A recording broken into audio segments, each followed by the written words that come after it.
Hi, I'm excited for you to share your stories with me today. We were able to choose which problem we wanted to have, and then we created the rest of our storyboard. So I'm going to share mine with you first, and then you can share yours with me.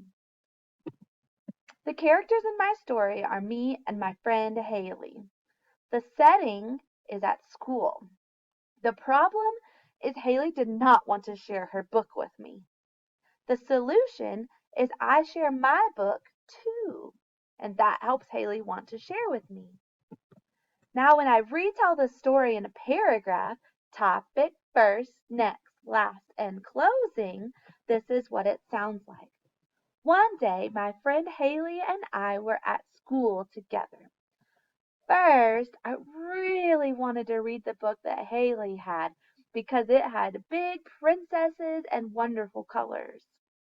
Next, Haley did not want to share her book with me because it was her favorite too. Last, I decided to share my book with her first, and that helped her want to share her book with me too. As you can see, my friend Haley and I were at school together. Now, I want to see your character setting problem solution, and I would love to hear your 5-finger retell.